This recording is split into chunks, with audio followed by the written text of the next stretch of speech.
já quero chamar o Guilherme Frossar, que é o nosso colunista do Atlético em O Tempo Esportes. Boa noite, Frossar.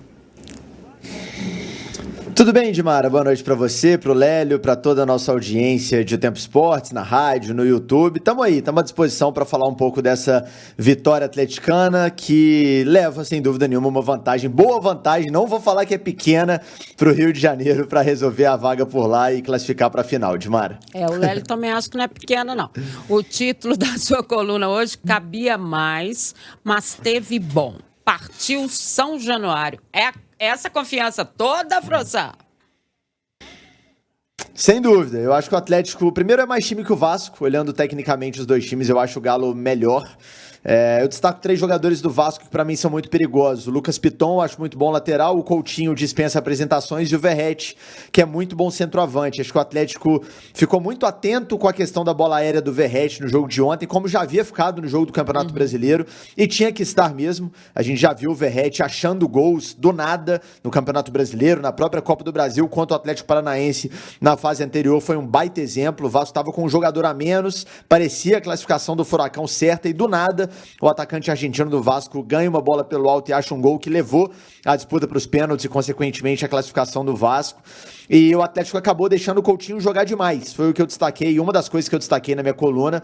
Eu acho que a preocupação com o Verratti é perfeita, mas você não pode deixar um jogador igual o Coutinho flutuar tanto entre linhas e ter tanto espaço para jogar como ele teve, especialmente no primeiro tempo. A nossa sorte é que é um cara que não tá bem fisicamente, no segundo tempo cansou e teve que sair para a entrada do Payet, que não conseguiu manter o mesmo nível de desempenho. O Galo teve que correr atrás, né?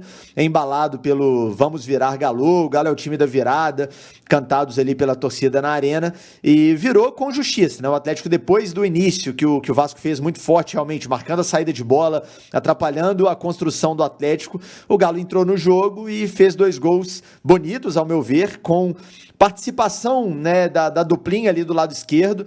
Eu acho que o Milito fez bem em colocar o Rubens. Eu e o Lélio concordamos, inclusive, na nossa resenha pré-jogo, que o Rubens era a melhor alternativa daquelas que o Milito tinha à disposição na ausência do Bernard, na ausência do Zarate, enfim, aquela lacuna ali no meio campo. Acho que funcionou esse lado esquerdo.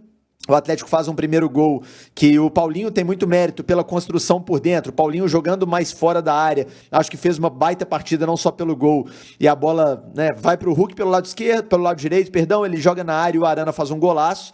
E o segundo gol, a jogada é construída pela esquerda, né, com o cruzamento do Arana para a finalização do Paulinho. O Rubens participa, inclusive, na jogada do gol. Então acho que funcionou esse lado esquerdo do Galo. O Atlético foi merecedor. E o que eu destaco na coluna que cabia mais, de Mara, Lélio e amigos, é que no segundo tempo o time cansou, e não só o time do Galo, o Vasco também, né? Acho que houve uma queda de ritmo natural para essa partida, até em função da sequência de jogos, que é realmente muito, muito grande. Eu acho que o fato de o Galo ter usado titulares lá em Campinas contra o Palmeiras deu uma pesada. É muito fácil a gente falar isso depois, né? Porque o Galo perdeu o jogo lá e poderia ter construído uma vantagem maior contra o Vasco e não conseguiu pela questão física, ao meu ver, né, a minha análise.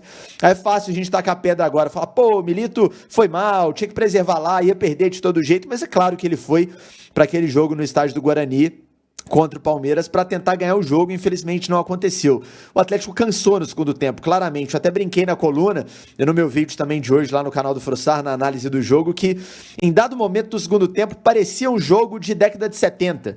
Quando a gente para ver esses jogos antigos, a gente fica até meio, cara, por que o cara não corre um pouquinho mais? Por que ele não aproveita esse espaço? Toca mais rápido? Mas é a dinâmica da época, por uma questão física, e ontem foi isso, assim, o jogador dominava, levantava a cabeça, escolhia, dava o passe, não aproveitava o espaço que o adversário deixava, e por essa questão física e pelo fato de os jogadores que saíram do banco não terem entrado, né, entregando tanto uma dinâmica diferente, que eu acho que o cara, quando ele sai do banco e o adversário tá cansado, ele tem que entrar correndo um pouquinho mais, né, para aproveitar esse cansaço do adversário. O próprio Cadu, o próprio Vargas, que foram jogadores ofensivos que entraram no jogo, para mim não entregaram essa intensidade. Então, por isso tudo, o Galo acabou ficando aí no 2-1, que é um bom resultado, sem dúvida. O Galo joga por empate ou, obviamente, qualquer vitória em São Januário, mas ficou com aquele gostinho de poderia ter sido maior a vitória, mas é um resultado a ser celebrado, sem dúvida nenhuma. O importante era vencer, e agora mais um passo, que pode ser um pouquinho menor do que aquele que já foi dado, e o Galo vai confirmar a vaga na final, Dimara. É isso, eu também acho que o segundo tempo não foi bom. algo a acrescentar? Não, é que eu só acho que, por exemplo, o Galo, além do cansaço, ele perdeu muito, foi com a saída do Arana, viu? Aí foi, é verdade. O Arana estava muito bem no jogo ontem. O Arana ele demorou a se encontrar, mas quando ele entrou no jogo, ele simplesmente foi fundamental com um golaço e com um cruzamento perfeito, né? Para o gol do Paulinho. Esperamos que não seja nada demais com ele mesmo, né, Frossar? Ele tranquilizou o torcedor na zona mista, né, Lélio? Disse que saiu realmente pela experiência do jogador ali, pra se prevenir, pra evitar uma lesão. E cá entre nós não é bobo nem nada. Vai se apresentar agora na seleção. Sente alguma coisinha, você acha que o cara vai correr o risco de estourar? Seleção é muito importante pro jogador, então ele saiu na hora certa pra evitar um problema maior. Disse que todo mundo pode ficar tranquilo, que não é problema. O próprio Rubens foi outro que saiu fadigado também. O Galo terminou o jogo com o Mariano de lateral esquerdo, né?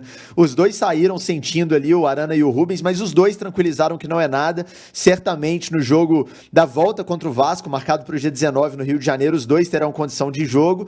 E é aquilo, a minha preocupação, falando dessa questão física, é com o Paulinho pro jogo do Vasco, porque 3 dias depois tem Galo e River, só isso, a semifinal da Libertadores. Então a mudança na data do jogo contra o Vasco foi boa, porque o Atlético vai ter os selecionáveis já em melhores condições para jogar, mas por outro lado não vai ter nada de descanso e de treino entre o Vasco e o River Plate. E o Paulinho, como tá jogando com uma dor de sacrifício, dores na perna por uma pancada, não sei não, mas tomara que ele tenha condição de jogar os 90 nos 2 jogos, porque vai ser muito importante, assim como o Arana, como o Rubens e todos os outros que o Atlético vai precisar sem dúvida para tentar essa vaga dupla nas finais das Copas que disputa, meu parceiro. Valeu. É isso, falou. Frossá, seguinte... Bom trabalho para você, querida. A coluna do Frossá tá lá no tempo.com.br. Entra lá que você vai acompanhar tudo e, claro, ficar sabendo da opinião dele, né? O Frossá interage muito, então você vai entrar lá e vai gostar demais. Valeu, querido.